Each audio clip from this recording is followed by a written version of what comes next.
बिहार में राजनीतिक हालात एक बार फिर से गर्म हो गए हैं। खासतौर से उपेंद्र कुशवाहा के आसपास बिहार की सियासत घूम रही है। ये बात अलग है कि मुख्यमंत्री नीतीश कुमार ने भी कह दिया है कि जिनको जाना है वो जेडीयू से जा सकते हैं। हमारे साथ बीजेपी के वरिष्ठ नेता हैं, बिहार विधान परिषद में नेता प्रतिपक्ष हैं सम्राट चौधरी जी, उनसे जान लेते हैं।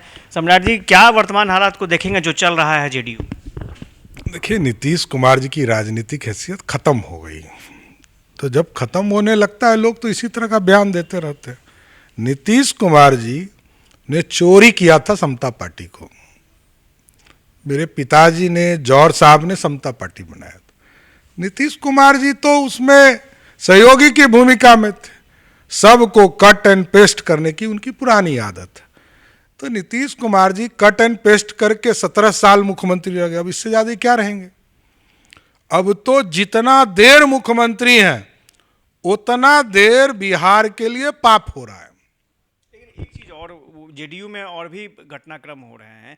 उपेंद्र कुशवाहा नाराज चल रहे हैं। ये कहा जा रहा है कि उपेंद्र कुशवाहा बीजेपी के साथ आने वाले हैं। क्या परिस्थितियां दिख रही हैं? बीजेपी वाकई सेंधमारी करने में लगी है? देखिए, भारतीय जनता पार्टी दिन प्रतिदिन मजबूत हो रही है। 2022 में नीतीश कुमार जी ने हम लोग को छोड़कर गए थे। हमारे नेतृत्व ने उनको 24 और 25 के लिए नेतृत्व माना था।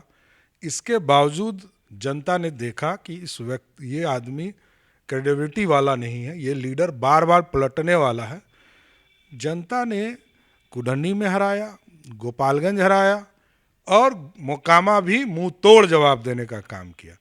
इसलिए अब नीतीश कुमार जी किसी भी राजनीतिक स्तर पर बिहार में कहीं नहीं है। अब राजद के लिए वो बोझ हैं। उपेंद्र कुशवाहा ने तो ये भी कहा है कि मेरी एक तस्वीर सामने आ गई तो बहुत हंगामा मच गया। लेकिन जेडीयू के उतने ही बड़े बड़े नेता जो हैं वो बीजेपी के संपर्क में हैं। भारतीय जनता पार्टी का अपना कार्यशैली है। भारतीय जनता पार्टी अपने संगठन के बल पर बढ़ती है। नीचे से लेकर करोड़ों कार्यकर्ता बिहार में काम कर रहे हैं। भारतीय जनता पार्टी नरेंद्र मोदी जी में भरोसा करती है।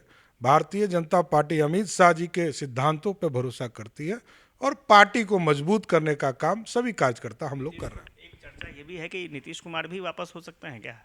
नीतीश कुमार जी के लिए हमारे नेतृत्व ने पूरी तरह नीतीश कुमार जी का रास्ता बंद कर दिया है। अब भारतीय जनता पार्टी से उनका कोई गठबंधन, कोई समझौता नहीं होने वाला है। एक आखिरी सवाल, चर्चा ये भी है कि आरएलएसपी फिर से जिंदा हो सकती है। आपको लगता है कि इससे कोई असर पड़ेगा? देखिए, भारतीय जनता पार्टी एनडीए का स्वरूप में काम करती रही है और सब लोगों ने, जिन लोगों ने अपने पार्टी को जिंदा रखा, किसी ने विलय कर दिया, वो उनका कार्य है। लेकिन भारतीय जनता पार्टी बिहार में मजबूती से खड़ी है। महागठबंधन 7 पार्टियों के साथ भी भारतीय जनता पार्टी का कुछ नहीं कर पाएगी।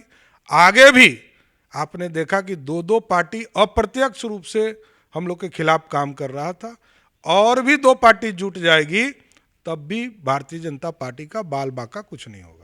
आपने देखा कि सम्राट चौधरी ने किस तरह से उपेंद्र कुशवाहा के जो गतिविधियां चल रही हैं या फिर जो उसके आसपास जो सियासत चल रहा है उसको अपने तरीके से सम्राट चौधरी ने कहा है। लेकिन नीतीश कुमार को लेकर के जो बड़ा स्टेटमेंट ये है कि नीतीश कुमार के लिए बीजेपी के दरवाजे बंद हो गए हैं। तो वाकई ये बहुत ही बड़ी खबर है और देखना दिलचस्प होगा कि क्या परिस्थितियां उसी तरफ जा रही हैं, क्या राजनीतिक समीकरण जो बिहार का होगा वो उसी तरफ जाएगा। फिलहाल ये सम्राट चौधरी की तरफ से बड़ा स्टेटमेंट है और आगे क्या होता है वो देखना दिलचस्प होगा।